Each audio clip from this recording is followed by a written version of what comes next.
Hello everybody and welcome back to Mario Tennis Ultra Smash. In the last episode we did Knockout Challenge and we beat Bowser and got up to a score of 15. In this episode we are going to try to unlock the last three characters we have. We already unlocked the Sprixie Princess by getting 100 consecutive shots in a Mega Ball Rally. This time we're going to try and get Toadette, Bowser Jr., and Dry Bowser. Standard and simple in classic tennis mode, and this one needs 10 Mega Battles. Now I think we're going to start out with the fastest one, which would of course be standard matches. We're going to be playing on singles. We're going to play as Bowser, because he's kind of the strongest character. And as a defense, we're going to be playing as... who's going to be the worst at getting things? You know, probably DK.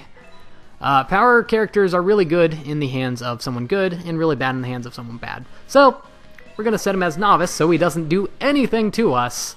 And we're basically going to destroy them. We're going to play on the grass court, because it has the fastest out of everyone. Doesn't the carpet court? Yeah, the carpet court has the fastest speed. That'll make these games go by real quick. Lowest settings, on recommended. This is how you unlock these characters. You play a bunch of really short games and completely, absolutely dominate them. They have just the slowest reaction time. They cannot do anything to you. Once again, off to the side, nothing. Nothing. That's all you need. And so what I think I'm going to do after this match is just speed it up. Speed up the 10 matches that we need to play. And I believe at this point it's only 9 matches, because we did play 1 match earlier. But honestly, these shouldn't be taking too long. But once again, it's part of the experience. And we'll actually be getting tons of coins for this, if I remember. And I'm not actually 100% sure if you get coins according to the difficulty you played against. But if that's the case, then that's going to lower the amount of coins we have. But then again, that kind of makes the, like, playing on harder difficulties worth it. So I kind of hope it does. Even though, really, like, getting the hardest difficulty is the last achievement you'll probably be getting, because getting a 50 streak in knockout matches is not easy. And look at that. Every single service, or every single return ace, or I guess every single return was an ace. Not bad. Easy game for good old Boozer here. Destroying Donkey Kong, the heated rivalry. Look at this. 0 all across the board. That's what I love to see. Only 500 coins, not that horrible. Anyway, I'm just going to keep playing again until I get to 10 matches. So I figured, since you probably don't want to just watch 10 matches without any commentary whatsoever and just music, I ought to give you a little history of the Mario Tennis series, because what else am I going to do? I might as well tell you about all the things the other games have that this game doesn't. So, of course, we're going to be going over the 3 main Mario Tennis games on console, and I guess 3DS, because that one's a pretty big one. So, we will be starting with Mario Tennis 64 for the Nintendo 64, and this is also going to touch on the Mario Tennis for the Game Boy Color, because they're kind of a paired game, really. So, Mario Tennis 64 had 16 characters and 4 more from the Game Boy Color game if you actually connected them with a transfer pack. And if you're wondering what characters are included in that game that aren't in this game, because obviously characters like Dry Bowser, or the Sprixie Queen, or the Sprixie Princess, I believe it is, didn't exist back then. They actually had Birdo, Paratroopa, Donkey Kong Jr., and Shy Guy. And Donkey Kong Jr. and Shy Guy were both unlockable characters. And really what this game excelled in is that it was pure tennis. It had great reviews and everything for having such deep controls and everything, like double tapping whatever button you were using to shoot to make it a more powerful shot, and pressing A and B at the same time to actually do a smash shot. At that time in the game, it was like a kind of a secret move, and as opposed to like Mario Tennis Open and this game, where it's actually in the manual that you can do it. Now this game had a tournament mode. That might seem weird coming from anyone who's only played this game. Yeah, there were tournament modes, and this game had 6 tournaments, Mushroom, Flower, and Star, and if you were able to beat the Star tournament with all 16 characters, you would unlock an additional 3 tournaments, Rainbow, Moonlight, and Planet. which were considerably more hard than the other tournaments. And this game, also had a bunch of mini-games. I know, weird, right? For a tennis game to have mini-games? More than one, at least. It had Ring Shot, where basically you'd shoot back and forth with an AI opponent and try to get the ball through as many rings as possible.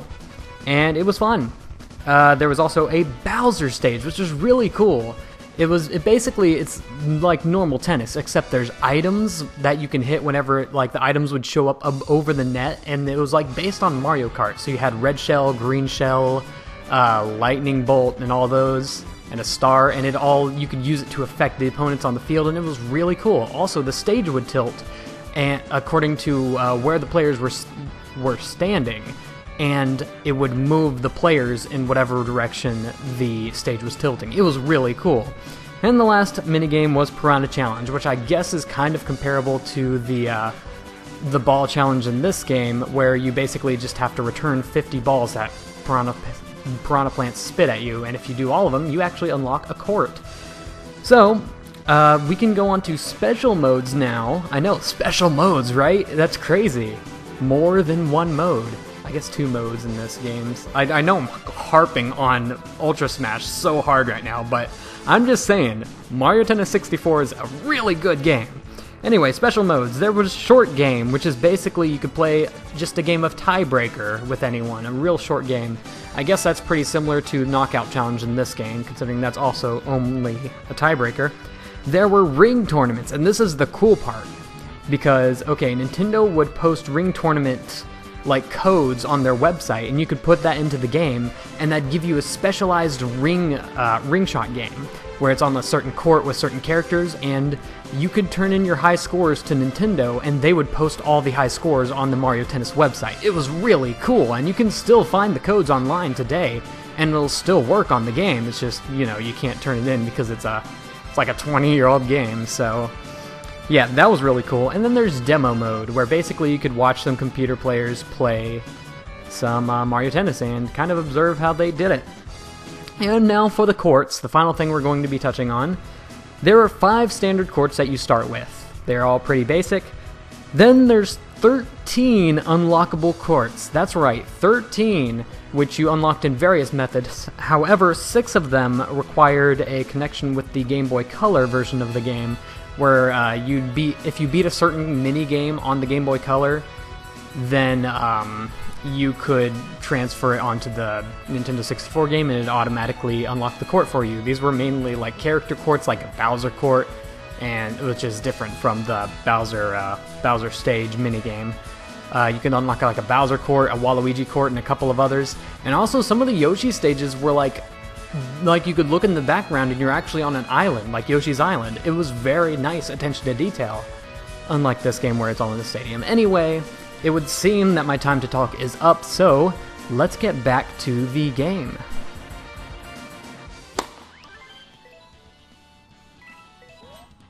Hey, that was 10 standard matches. So we've finally unlocked Star Bowser.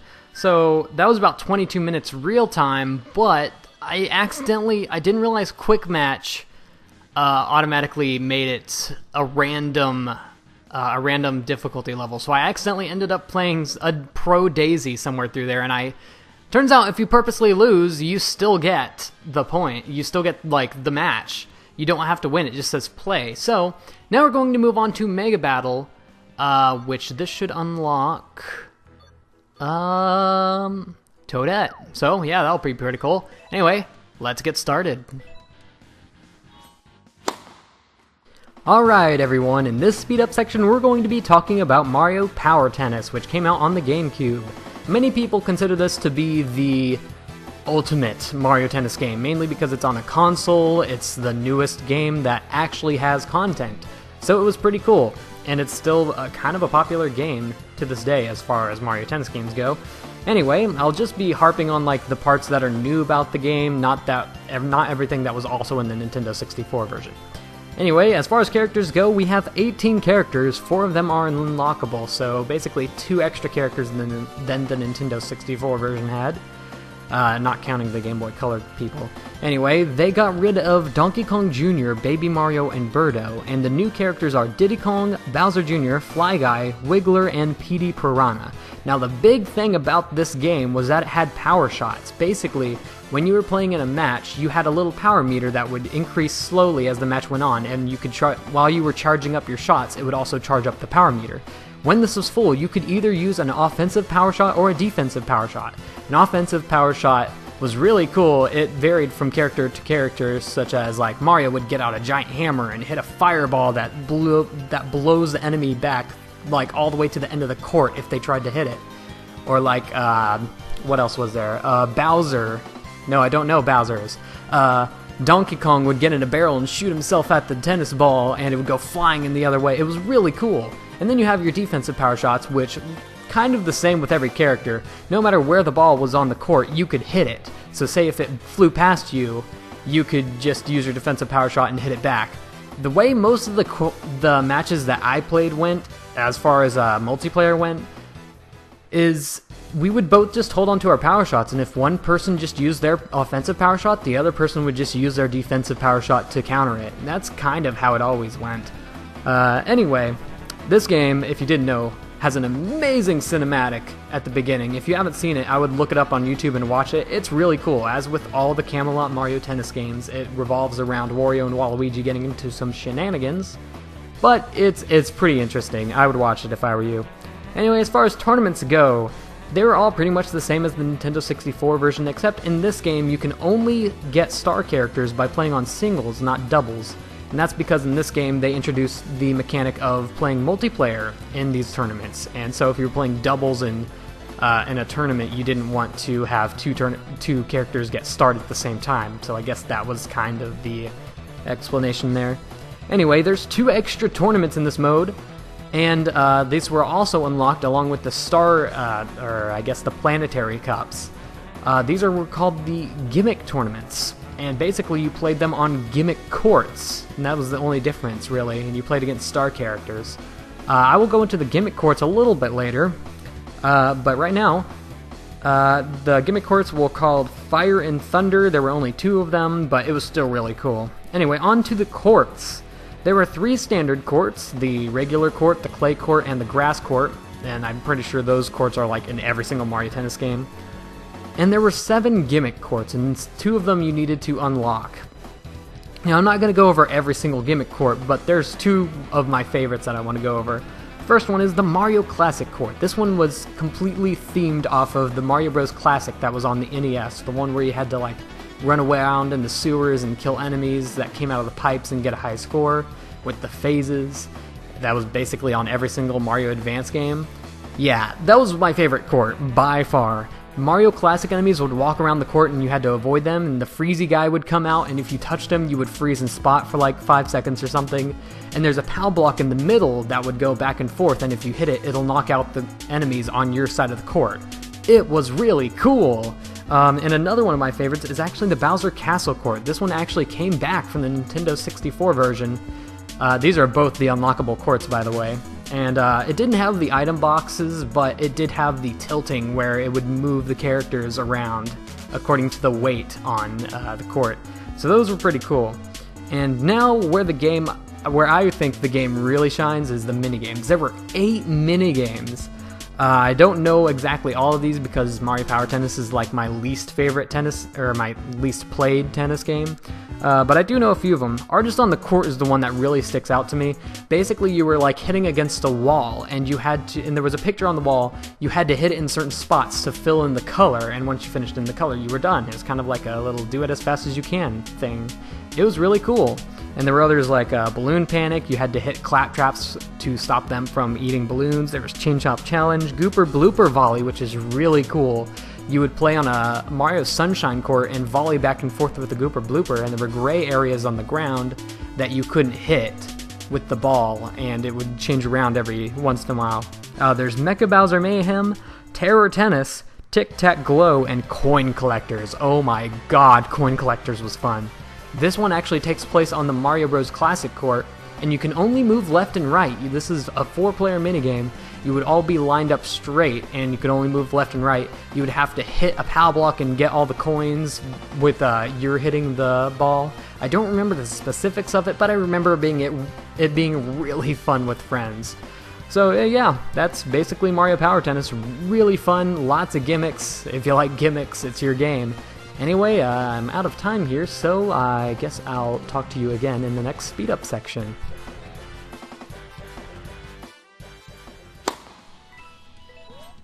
Hey, there it is! Finally, 10 Mega Battles, we've unlocked Star Toadette. That was gonna probably take the longest out of the 3 because I had to deal with Mega Mushrooms.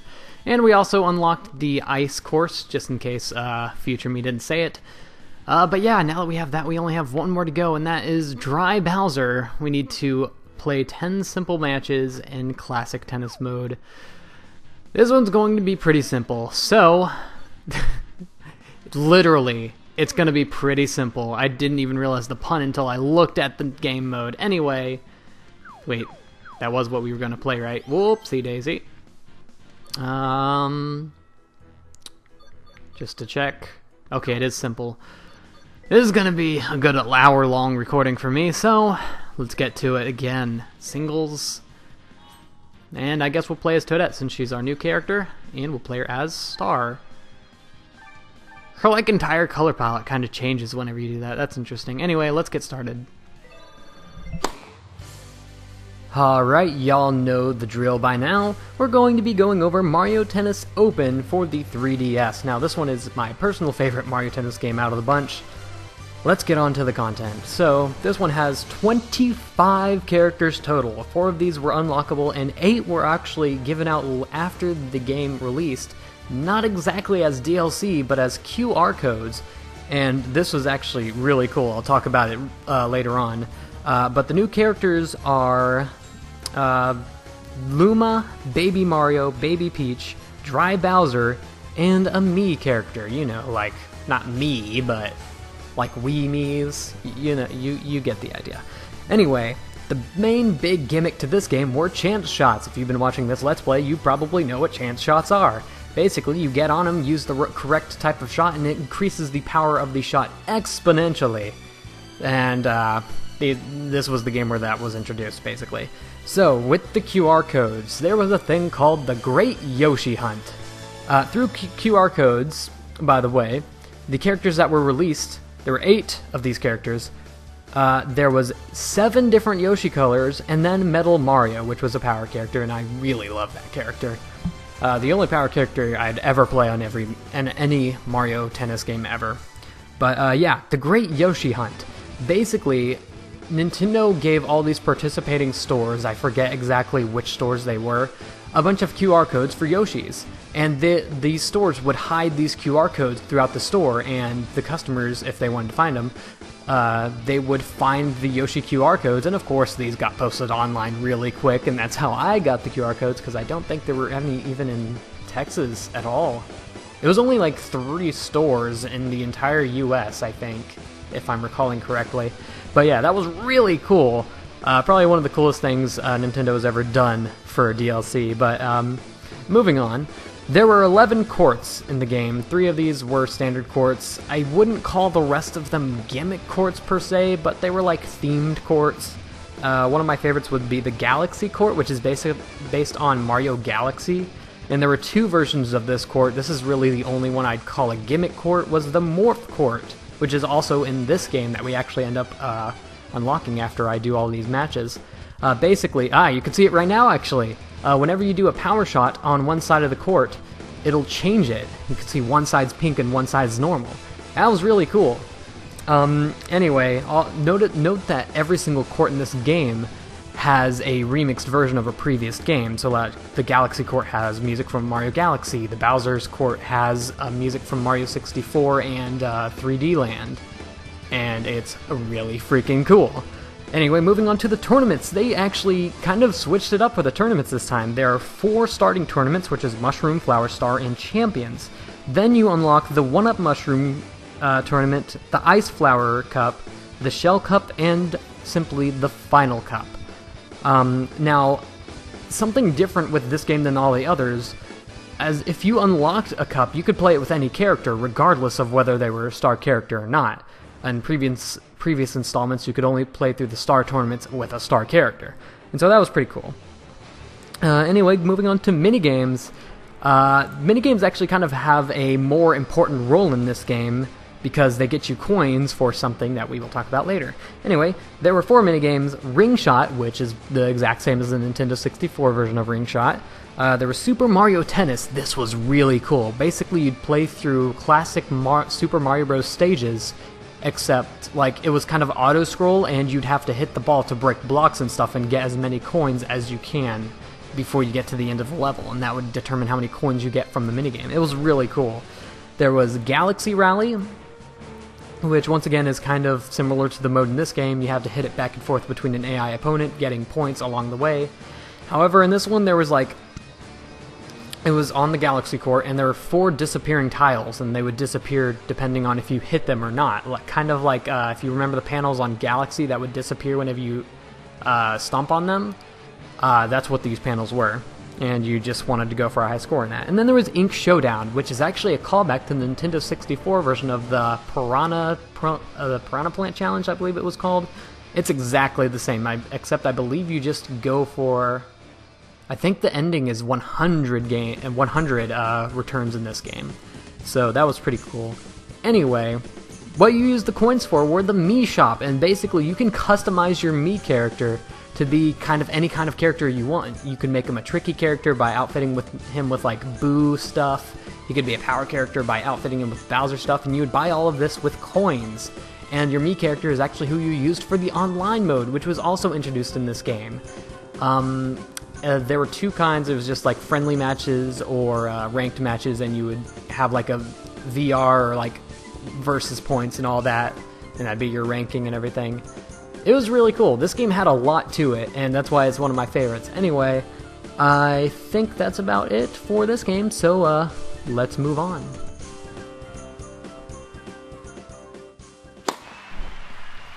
Alright, so you may have noticed we didn't actually play 10 matches there. We only played up to 9. Because I want to save the last match for something else, a different game mode that we'll be doing. I'll just go out and say it. Online works for these achievements as well. At least I believe it does. Let me check it out real quick. Actually, I probably shouldn't because this episode is long enough as is. I've been recording for 58 minutes. Is this going to... Okay, yeah. You can play singles or doubles. I want to really quick check. Okay, you can play for fun.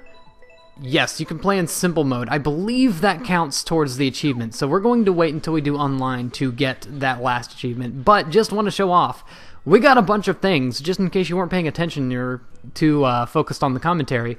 We got all of these different well, I guess we already unlocked these 2. We got these courts, Sand Court, Ice Court, Rebound Court, which is actually one of my favorites, and the Morph Court, which will change every time you do a smash attack on one side. It'll change the court.